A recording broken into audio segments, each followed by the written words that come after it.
And joining me now is Kevin McClure, Associate Professor of Higher Education at UNC-Wilmington. Kevin, thanks for joining us today. Thank you. Glad to be here. So we're not really seeing spikes in daily case counts or large clusters on college campuses like we were last semester. What do you think is different this semester? I think one big difference is that the conditions of the pandemic heading into spring semester were very different and in some cases more dangerous than they were at the beginning of fall semester. But the main difference is that colleges have a much better understanding of how to mitigate the spread of the virus. And so between fall and spring semesters made changes. So that includes better testing, more frequent testing, surveillance testing, contact tracing. And I think that those efforts combined with students maybe paying closer attention and being a little bit more cautious has resulted in lower case counts.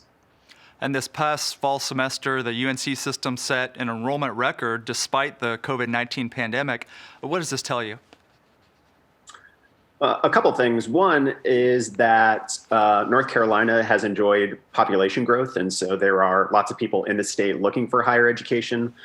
When the pandemic first hit, and certainly by the time it had intensified, many people, especially students in more affluent families, had already made the decision of whether to attend college and where, and so followed through on those plans. And then the other thing that I would mention is that we have a fantastic higher education system in the state of North Carolina. And thanks to relatively good state support, state funding, we are able to provide affordable college options. And so many people are interested in coming to North Carolina for higher education.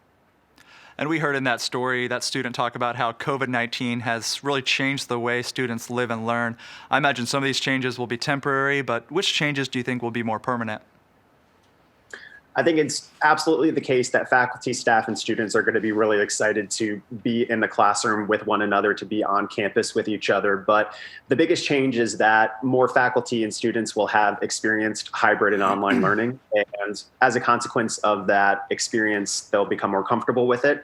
And I think that we'll see more hybrid, in particular, learning going forward, where students are taking some classes and courses in person on campus, but a significant amount online as well. The good news is that there are a lot of people, including working adults and commuter students, for whom this hybrid style of learning could work really well and make it possible for higher education to be much more accessible to people for whom in the past it wasn't.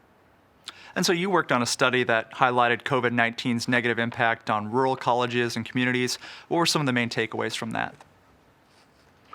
One big thing to keep in mind is that colleges are not funded equally, and you have rich colleges and poor colleges, even heading into the pandemic. And COVID-19 has resulted in more expenses for colleges. They have lost revenues. And so there are many colleges that have struggled financially as a consequence of this.